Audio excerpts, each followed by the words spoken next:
സുഹൃത്തുക്കളെ, അങ്ങനെ ശശി തരൂർ കോൺഗ്രസിന് പുറത്തേക്ക് എന്ന് തന്നെ പറയാവുന്ന സാഹചര്യങ്ങളാണ് ഇപ്പോൾ കണ്ടുകൊണ്ടിരിക്കുന്നത്.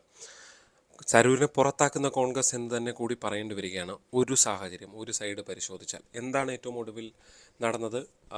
ശശി തരൂരിൻ്റെ പ്രതികരണം വന്നു, നിലമ്പൂരിലേക്ക് തന്നെ ഒരാളും വിളിച്ചിട്ടില്ല, ഒരു മിസ് കോൾ പോലും വന്നിട്ടില്ല എന്ന്. അതിൻ്റെ ആദ്യ പ്രതികരണവുമായി രംഗത്തെത്തിയത് രാജ്മോഹൻ ഉണ്ണിത്താനെ പോലെയുള്ള ആളുകളാണ്. ഉണ്ണിത്താൻ പറഞ്ഞത് ഇതാണ്: അവിടെ എന്താ കല്യാണമൊന്നുമല്ല നടക്കുന്നത്, ആരും ക്ഷണിച്ചിട്ട് പോകാൻ എന്നുള്ളത്.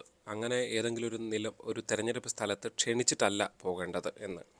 പിന്നാലെ കോൺഗ്രസിൻ്റെ സ്റ്റാർ പ്രചാരകരുടെ താരപ്രചാരകരുടെ പട്ടിക കോൺഗ്രസ് KPCC നേതൃത്വം പുറത്ത് വിടുകയും ചെയ്തു. അതായത് നേരിട്ട് തരൂർ പറഞ്ഞത് കള്ളമാണ് എന്ന് തെളിയിക്കാൻ വേണ്ടി ഒരു പട്ടിക പുറത്ത് വിടുന്നു. അതിൽ തരൂരിൻ്റെ പേരുമുണ്ട്. എൻ്റെ സംശയം ഇതാണ്, ഒരു സ്റ്റാർ പ്രചാരകരുടെ പട്ടിക കോൺഗ്രസ് തയ്യാറാക്കുന്നു. അപ്പോൾ ആ പ്രചാരകരുടെ പട്ടിക തയ്യാറാക്കുമ്പോൾ ആ പ്രചാരകരുടെ പട്ടികയിലുള്ളവരെല്ലാം അവരെ ഒന്ന് വിളിക്കുക പോലും ചെയ്യാതെ അങ്ങ് പോരണം എന്നുള്ളതാണോ? ഇപ്പോൾ പ്രിയങ്ക ഗാന്ധി കോൺഗ്രസിൻ്റെ താര പ്രചാരകയാണ്. AICC അംഗം, AICC ജനറൽ സെക്രട്ടറി എന്ന നിലയിൽ പദവിയുണ്ട്. അതുകൂടാതെ AICC പ്രവർത്തക സമിതി അംഗമാണ് ശശി തരൂർ.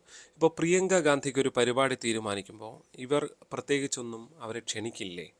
ഇനി പ്രിയങ്ക ഗാന്ധി മാത്രമല്ല പോട്ടെ, സംസ്ഥാനത്ത് രമേശ് ചെന്നിത്തലയെ പോലുള്ള പല നേതാക്കളുമുണ്ട്. AICCയുടെ മുതിർന്ന നേതാക്കൾ പലരും പ്രചരണങ്ങൾക്കൊക്കെ എത്താറുണ്ട്. അപ്പോൾ അവരെ KPCC വിളിച്ച് വിവരം അറിയിക്കില്ലേ? സാർ, ഇന്ന ദിവസമാണ് നിങ്ങളുടെ പരിപാടി, താങ്കൾ എത്തണം, എങ്ങനെയാണ് വരുന്നത്? ഇത്തരം കമ്മ്യൂണിക്കേഷൻ ഒന്നും കോൺഗ്രസ്സിലില്ലേ? ഒരു താരപ്രചാരകരുടെ പട്ടിക അടിച്ച് പ്രസിദ്ധീകരിക്കുക, പുറത്തു വിടുക ചെയ്തു കഴിഞ്ഞാൽ കഴിഞ്ഞോ? അതാണോ കോൺഗ്രസിൻ്റെ ഇലക്ഷൻ സിസ്റ്റം? രാജ്മോഹൻ ഉണ്ണിത്താനെ പോലുള്ളവരുടെ പ്രതികരണം കാണുമ്പോൾ തോന്നിയ സംശയങ്ങളാണ്. അതായത് താരപ്രചാരകരുടെ ഒരു പട്ടിക ഉണ്ടാക്കുന്ന ചിലപ്പോൾ ഏതെങ്കിലും വാട്സപ്പ് ഗ്രൂപ്പിലൊക്കെ ഇടുമായിരിക്കും. അതിട്ട് കഴിഞ്ഞാൽ നേതാക്കളുടെ ഗ്രൂപ്പിലൊക്കെ ഇടുമായിരിക്കും. അതിട്ട് കഴിഞ്ഞാൽ കഴിഞ്ഞു. എന്തായാലും ഒരു മിസ് കോൾ പോലും, ഒരു വിളി, മിസ് കോൾ എന്നല്ല, അതായത് മനസ്സിലാക്കേണ്ടത് വിളിച്ച് കിട്ടിയില്ല എന്നുള്ളതല്ല. സാധാരണഗതിയിൽ ഇനി തരൂരി ലോക പര്യടനത്തിലായിരുന്നു. ആ സമയത്ത് മിസ് കോൾ ഉണ്ടെങ്കിൽ പോലും ഫോണിൽ എടുത്തത് അങ്ങനെ പോലും ശ്രദ്ധിച്ചിട്ടില്ല എന്നതാണ്. അതായത് തരൂരിന് അത്ര വിലയെ കോൺഗ്രസ് കൊടുക്കുന്നുള്ളൂ എന്നതാണ്. പോകുന്നെങ്കിൽ പോകട്ടെ. മാത്രമല്ല, തിരിച്ചുള്ള ഏറ്റവും ഈ താരപ്രചാരകരുടെ പട്ടിക തരൂരിന് ഇനി വെച്ച് പൊറപ്പിക്കേണ്ടതില്ല. തീരുമാനത്തിലേക്ക് കോൺഗ്രസ് എത്തിയിരിക്കുന്നു എന്നതാണ് നമുക്ക് ചില മാധ്യമങ്ങൾ അങ്ങനെ പുറത്തുവരുന്ന കാര്യമനുസരിച്ച് തരൂര് ഇന്ന് മാത്രമല്ല തെരഞ്ഞെടുപ്പ് ദിവസം തീർച്ചയായും തരൂരിന് രാഷ്ട്രീയ ലക്ഷ്യങ്ങൾ ഉണ്ടാകാനുള്ള സാധ്യതകൾക്ക് ഒരു തരത്തിലും തള്ളിക്കാൻ. പക്ഷെ തരൂര് ചൂണ്ടിക്കാട്ടുന്നത് വളരെ ഗൗരവമേറിയ ഒരു കണ്ടന്റ്. അത് 2014 ഉള്ള സമയത്ത് മത്സരിക്കാൻ താനെത്തുമ്പോഴാണ്. അതായത് രാഷ്ട്രവും രാഷ്ട്രീയവും ഇത് രണ്ടിനും രണ്ടായി കാണുന്നു. അതായത് രാഷ്ട്രത്തിന് വേണ്ടി എന്തെങ്കിലും പറയേണ്ടി വരുന്ന നിലപാട് സർക്കാരിൻ്റെതായ നിലപാടുകൾ ലോകത്തിന് മുന്നിൽ. ഓപ്പറേഷൻ സിന്ദൂറുമായി ബന്ധപ്പെട്ട് ശശി തരൂർ പറഞ്ഞിട്ടുള്ള പ്രസ്താവനയാണ് കോൺഗ്രസ് നേതാക്കളെ എല്ലാവരും ചൊടിപ്പിച്ചത്. തരൂർ സർക്കാരിനെ ഫലത്തിൽ അംഗീകരിക്കുന്നു. ഓപ്പറേഷൻ സിന്ദൂറിനെ സംശയത്തിൻ്റെ മുന്നിലാക്കിക്കൊണ്ട് രണ്ടിന് കീഴടങ്ങിയെന്ന് പറഞ്ഞുള്ള പരാമർശം രാഹുൽ ഗാന്ധി പലതവണ നടത്തി. അവിടെയെല്ലാം ശശി തരൂർ തള്ളിക്കളയുകയാണ്. കാരണം രാജ്യത്തിൻ്റെ നിലപാടല്ല തരൂരിനെ അങ്ങനെ സംസാരിപ്പിക്കാൻ കാരണം രാജ്യത്തിൻ്റെ നിലപാടിനൊപ്പമേ രാജ്യവുമായി ബന്ധപ്പെട്ട വിഷയങ്ങൾ, പ്രത്യേകിച്ച് ഒരു യുദ്ധ സാഹചര്യം, അതേപോലുള്ള സാഹചര്യത്തിൽ താൻ പ്രതികരിക്കുമെന്ന് 2014 തന്നെ താൻ പറഞ്ഞിട്ടുണ്ട്. പല വിഷയങ്ങളിലും തരൂർ അങ്ങനെ പ്രതികരിച്ചിട്ടുണ്ട്.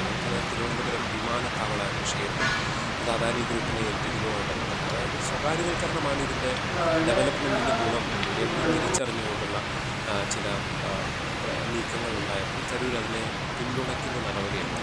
സംസ്ഥാന സർക്കാർ നടത്തുന്ന വികസന പ്രവർത്തനങ്ങൾ അദ്ദേഹം പരസ്യമായി ഉൾപ്പെടുത്തിയിട്ടുണ്ട്.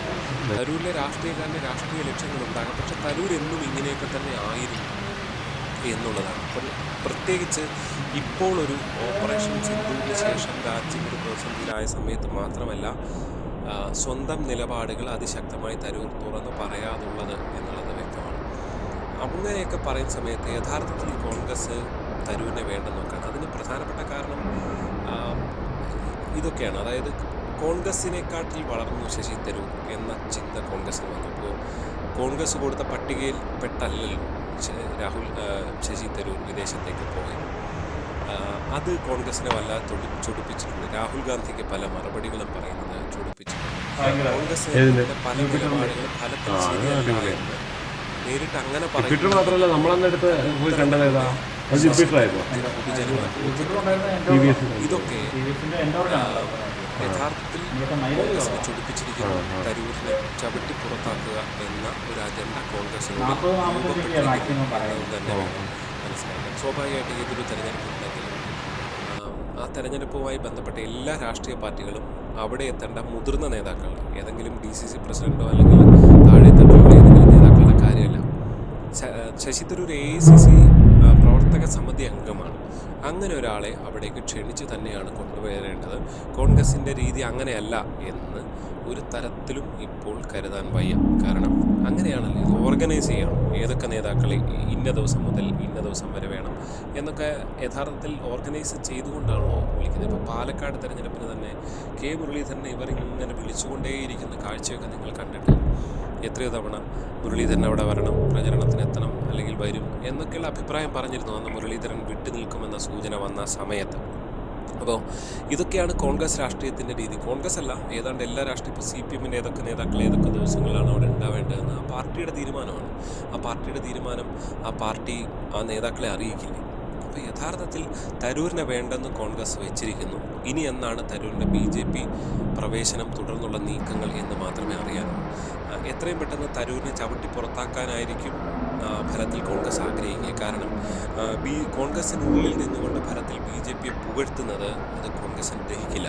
പക്ഷേ തരൂർ പെട്ടെന്ന് ചാടി പുറത്തേക്ക് ഇറങ്ങുമോ എന്ന സംശയം ബാക്കിയാണ്. കാരണം അങ്ങനെ പുറത്തിറങ്ങിയാൽ കോൺഗ്രസ് പുറത്താക്കുവാണെങ്കിൽ ഓക്കെ, സ്വയം BJP-യിലേക്ക് ചാടിയാൽ അത് ലോക്സഭാ അംഗത്വത്തിന് വരെ കനത്ത വെല്ലുവിളി ഉണ്ടാകുന്ന തീരുമാനമായിരിക്കും. അയോഗ്യത നേരിടേണ്ടി വരും. അതുകൊണ്ട് തന്നെ അല്ലെങ്കിൽ അതേപോലുള്ള ഉന്നത പദവികളിലേക്കാണ് തരൂർ പോകുന്നതെങ്കിൽ ഓക്കെ.